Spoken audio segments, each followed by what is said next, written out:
Hi, I'm Tati, and it's time for Gilmoreathon. So this week is the Gilmoreathon, which is a Gilmore Girls themed readathon.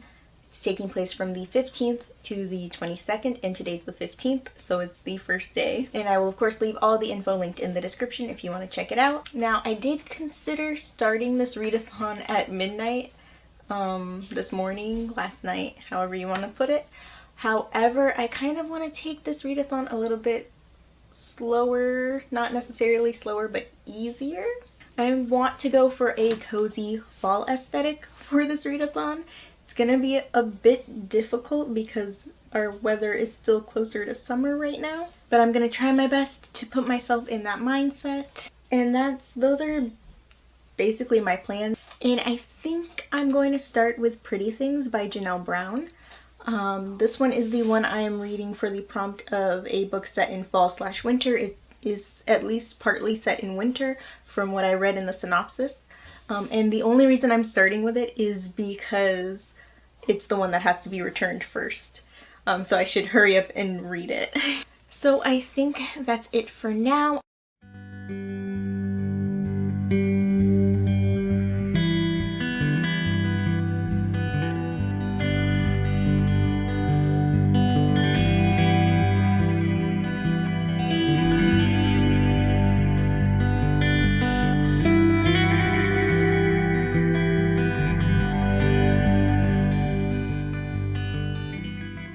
Good morning. So it is morning, like 9 a.m. of day 2, and today I think is going to be the best possible day for me to do the baking prompt. I know that the baking prompt and the watch your favorite episode prompt are put together, but I think I'm going to have to separate them just for my schedule. But before I go on and on about that, let me first fill you in on what I've been reading. I got about 3 chapters into Pretty Things. Honestly, I'm not loving it so far. I think it's just something about the writing style that's not clicking with me. I might continue to read it, but I decided to pick up 10 Dates just to see if I like that one better. I got about halfway through the first chapter before falling asleep. But that wasn't the book's fault. It's because I started reading it really late at night. So far, that one I think I'm liking a little bit more, so I might stick with that one for now. Now, back to the baking. So you are supposed to bake a fall treat for this prompt, and I thought about it, and I watched some videos, and I think I'm gonna go with cinnamon rolls. Cinnamon rolls in my house are usually a fall/winter thing. It's really one of the only things I thought of for a fall treat. Now, usually I would just pop open a can of like Pillsbury cinnamon rolls and make those. However, because this is a baking prompt and because I'm into baking now, sort of, it's like my newest obsession, I'm gonna try making them from scratch. And I think I'm gonna try to make 2 different kinds because I can't decide what I want. They're both from Tasty. One is their like perfect cinnamon rolls, and I'm not sure how long that's supposed to take because the timing isn't really on it. At least a couple of hours, maybe longer. And those would be just regular like cinnamon sugar classic cinnamon rolls. And then the other one is like this massive ordeal of 4 hours for banana cinnamon rolls. And I kind of want to do it because it is so involved, and also because I love banana desserts. So I think I'm gonna try to do both, and it might be a disaster. So let's go find out. I think with both you can freeze some of them so I don't have to bake them all at once. So I can bake some of one and some of the other and then save the rest, hopefully. We'll see. I have the audiobook rented for the Missing Marquise, I don't know how you pronounce it, the first book in the Enola Holmes trilogy, and that's about 4.5 hours long. So I think I could listen to the whole thing while I'm doing this ordeal of baking. I think that's it. I think we can head over to the kitchen.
So it is now day 3 of Gilmoreathon, or the Gilmore Girls Readathon. I'm still not sure which one it is. I had to sort of cut off abruptly yesterday as soon as the cinnamon rolls were done because my camera battery was like dead. They were a big hit in the house, so they tasted good. So that is the fall treat prompt done. So I finished half of a prompt.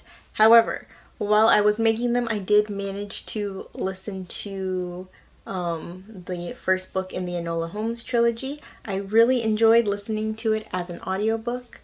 And I did manage to listen to the whole thing, just barely, because I had to pause it at certain times so that I could focus on the recipe or something was going on or whatever. But I did manage to finish it like just maybe 15 minutes after the cinnamon rolls were done. I finished it, and the cinnamon roll recipe was a 4-hour recipe and the audiobook was 4.5 hours. So I think I made pretty good time. So that means that I have finished a book for the readathon, my first book for the readathon, The Case of the Missing Marquess. I think is how they pronounced it in the book. I don't know. I loved the accents in the book. So I was reading that one for the second prompt, which is that it features a mother-daughter relationship, because the relationship between Enola and her mother is a feature of the story, I would say. Even though her mother is missing the whole book, they still talk about their relationship and how that affects Enola specifically. I also just really love this book, and I think I will continue with the series. I'm gonna check if Hoopla has any more of the audiobooks, and I might even listen to them during this readathon. I might be switching up my TBR a little bit. It is different from the Netflix movie. I don't know if I could say which one I liked more. I don't know if the Netflix movie has things from other future books in the series, because the first book does kind of end on a cliffhanger a little bit. There was a big difference, I feel like 2 main big differences that I noticed from the film to the book, or from the book to the film, and that is Sherlock's character. I disliked him a lot more in the book. And 2 is that I think they aged up the characters in the movie, which I actually did like for the movie. That being said, I did really enjoy the book. I ended up giving it 4 out of 5 stars, and I think I might have a new favorite Holmes. So as far as updates go, I think that's everything. So on the morning of day 4 of the readathon, we woke to discover that it was actually cold outside, hence a fire in the fireplace and round 2 of the cinnamon rolls.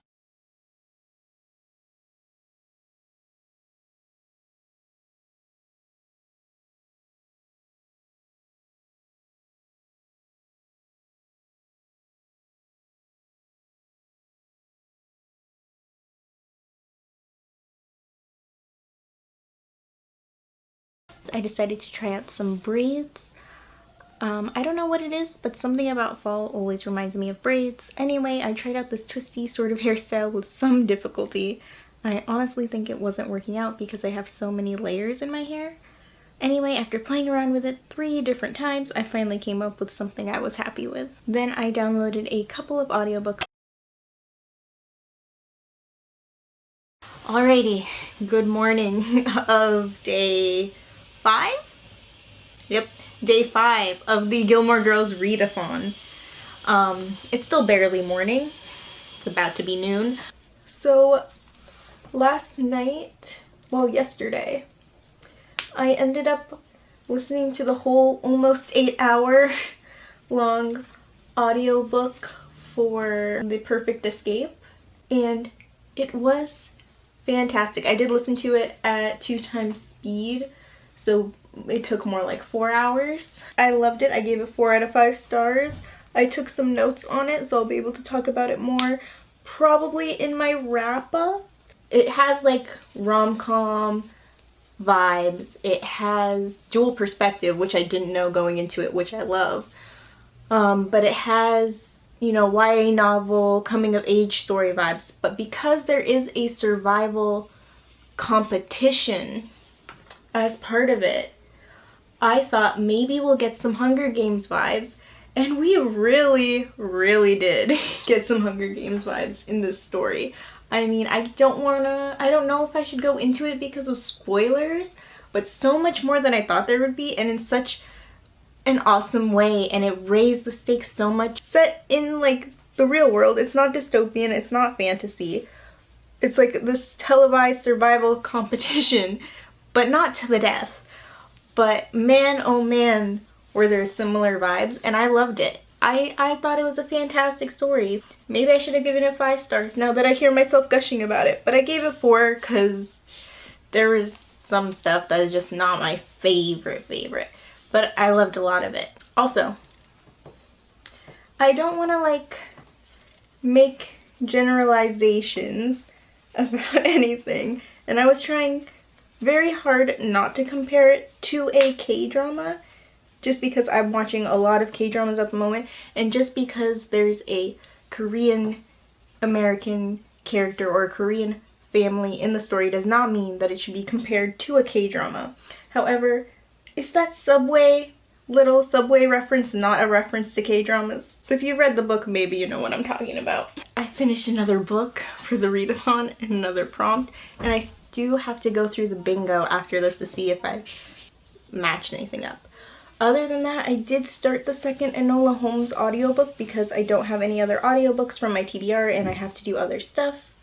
And it's better if I can do it while listening to an audiobook. Like, you know, dishes, chores, doing this hair, I would be listening to the audiobook. And I have read more of 10 Dates so far. It's pretty cute. I love her extended family, even though some of them are like annoying. I do like the setup, like the fact that like each chapter we're gonna see her on a different date, a different blind date. The second one was atrocious. But I do think I already know where the story's going, who's gonna be the actual love interest. But I do not know. I guess I kind of know. I think the author's doing a good job so far of keeping the ex-boyfriend as a possibility that she'll go back to him. However, I don't think that's what's gonna happen. So far, it's more about family and just her having fun doing stuff she wouldn't normally do. And then finally, let's talk about Pretty Things. I've sort of given up on Pretty Things at this point. I never picked it back up after that first day when I started reading it. I might still go back to it, I'm not sure. I was reading it for a story set in fall/winter, which 10 Dates also completes that prompt. So I don't know if I'll ever go back to it, at least during this readathon. It's just the way it's written. It's not really what I'm in the mood to read right now. And now I have curly hair. I keep trying to shake it out of my face and it doesn't move. I saw a Tasty video and it had this tea with this cotton candy cloud that is made of sugar and it melts into the tea. So I'm gonna try doing that today because I think it'll be very aesthetically pleasing and cute, and I have a cotton candy machine maker thing. So I think that's what we're gonna do next.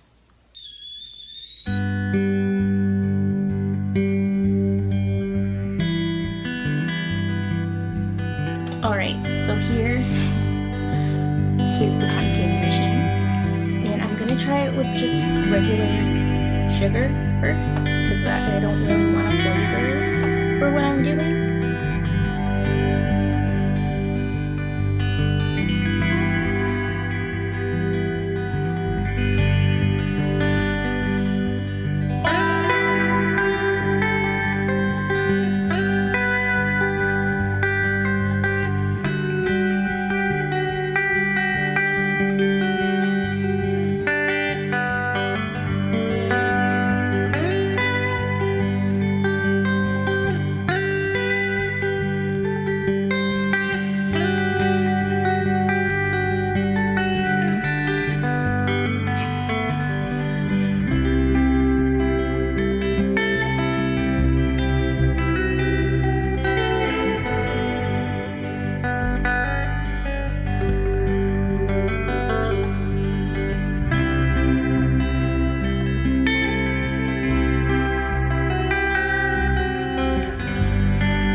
So today's outfit is a little bit different because it is supposed to be warmer today, and also we are going for a walk in the park. However, the plaid has to count for something, right?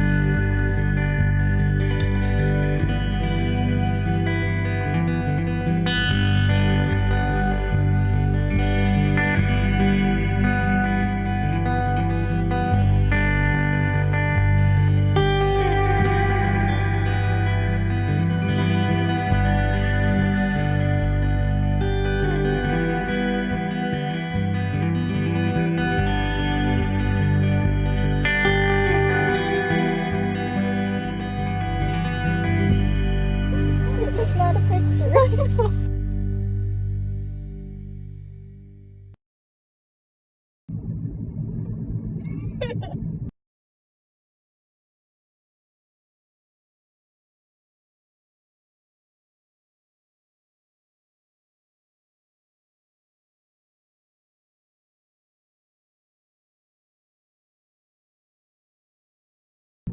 It's good. It's good. Sour?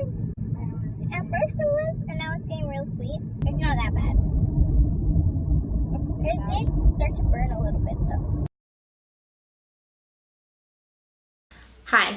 Good morning-ish. It's about not to be morning anymore. Anyway, it is day 7 since yesterday. I guess yesterday night is all that I didn't really film. And I did finish listening to another audiobook, and no, it was not Little Women. It was the 3rd book in the Enola Holmes series, The Case of the Bizarre Bouquets, I believe is what it's called. I am just really enjoying listening to the series, and I think I could probably listen. There's like 3 more books. I think I could probably listen to all of them before the readathon is over. But for the 3rd one, I ended up giving it 4 out of 5 stars. The 2nd one is still my favorite so far. This one was a tiny bit shorter than the rest, a tiny bit more predictable, though it did still have parts that did surprise me. And I love seeing her get entangled into Sherlock's world. And the fact, I don't know if this is a spoiler, but I was so worried about the fact that she would not get credit for all this, like, mystery solving and saving people that she's doing, but she got a little bit of credit in this last one. Other than that, I have gotten a bit further into 10 Dates. I am enjoying that one. I think I'm about 60% of the way through, so I do think I'll be able to finish it before the readathon's over, because I don't know if tomorrow is supposed to count as part of the readathon, but I'm counting it. I'm doing this readathon until midnight tomorrow, so 8 days of readathon. Like, right now, what I would like to get read for the readathon is I would like to listen to Little Women, just because I've mentioned it already, so let's just do it.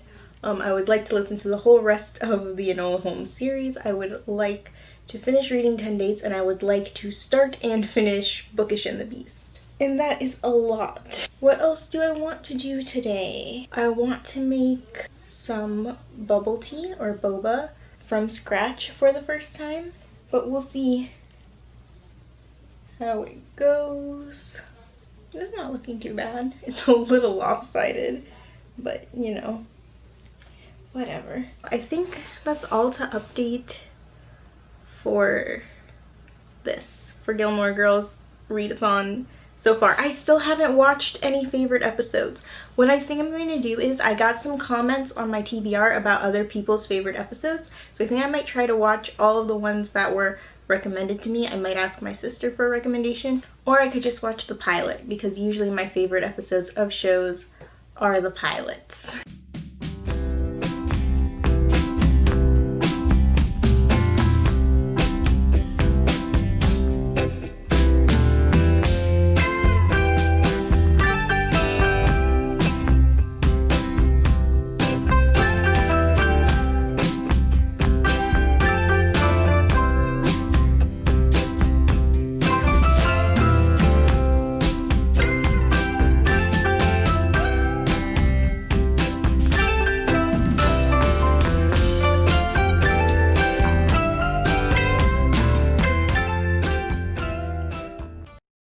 Good morning. It is currently day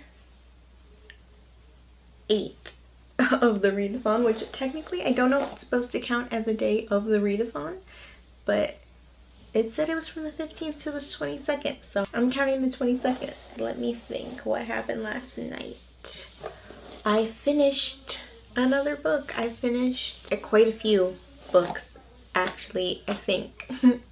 Yesterday. I am currently on the last audiobook for the Enola Holmes series. I have probably about half of it left to go, so I'll definitely be finishing that today. It's getting very exciting. And I was a little bit worried it would not have a satisfying, like, conclusion ending kind of thing, but I think it is heading towards a wrap, which I'm excited about. And then I also finally finished 10 Dates yesterday, which was cute and fun, and I really enjoyed the emphasis on family. That means for the rest of this readathon, what I really have to do, there's no way I'm listening to Little Women. I haven't even started it yet. However, I do still want to finish the Enola Holmes that I'm in the middle of. And I'm still gonna read as much of Bookish and the Beast as I can. I started it, but I'm only not even a chapter into it yet. Oh, I haven't watched the Gilmore Girls yet. Or rewatched. You know, you're supposed to rewatch your favorite episode. I haven't done it yet. I'm a procrastinator, so I'm probably gonna push it to as far down as I can. Hopefully before midnight, but who knows.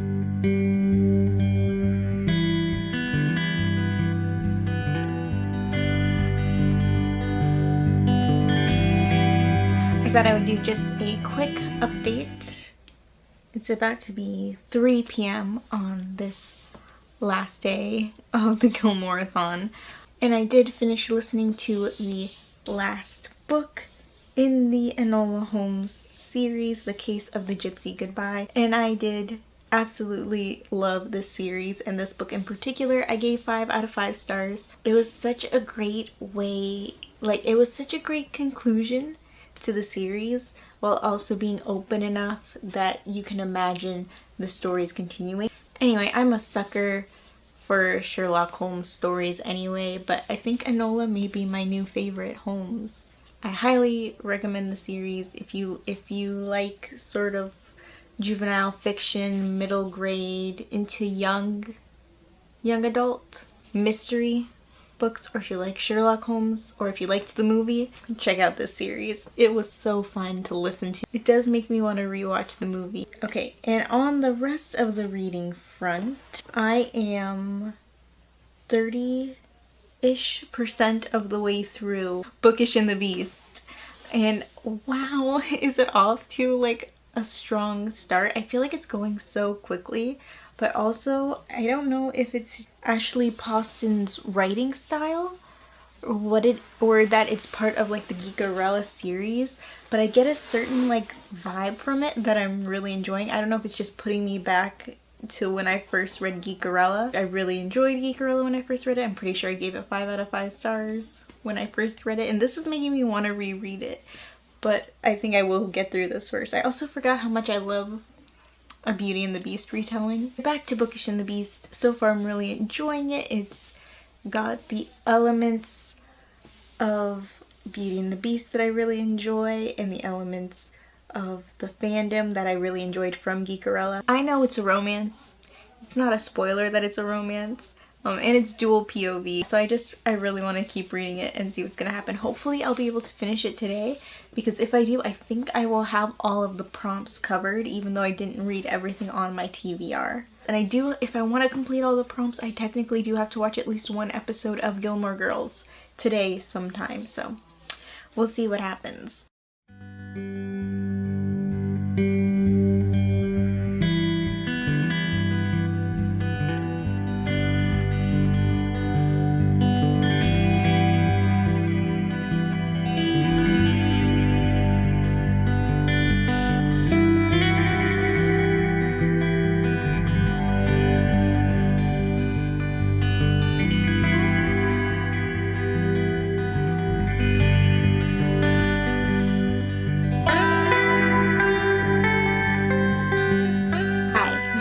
So Gilmoreathon is officially over. It actually has been for a couple of days now, and I went to go edit the video and I realized I never wrapped up the vlog. So here I am to officially wrap things up, I guess. So in total, I did end up reading 9 books during the Gilmore Girls Readathon, which I am super pleased about. 6 of them I did listen to as audiobooks, and that was the entire Enola Holmes series that I had so much fun reading. Oh, and then I also listened to another one as an audiobook, The Perfect Escape. That one I listened to as an audiobook as well, and I did enjoy it.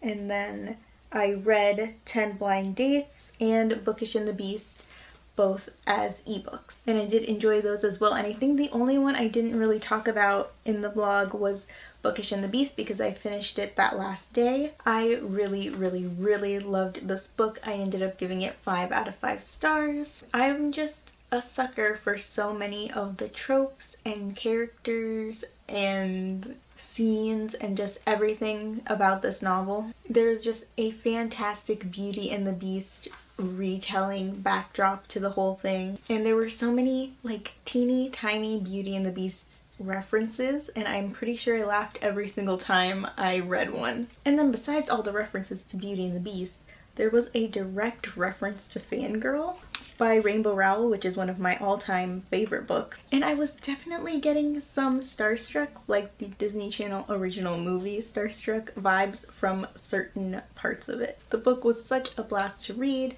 and I definitely highly recommend it. Also, if you do pick up this book, do yourself a favor and do not skip out on the acknowledgements at the end. And then after finishing that, I did eventually get to watching an episode of Gilmore Girls. I don't know if it's necessarily my favorite. I had such a hard time trying to think of a favorite episode that I just ended up watching the pilot. So yeah, I had a blast with the Gilmore Girls Readathon. I think all that's left to do is to finish filling out my sort of tracker and see if I got bingo. So I will get to that at the end of this video. Let me know in the comments how your Gilmore Girls Readathon went or what you think of any of the books I read. If you liked this reading vlog and would like to see more from me, please give this video a like. I have new videos twice a week, so subscribe if you'd like to see more. Thanks for watching. Bye.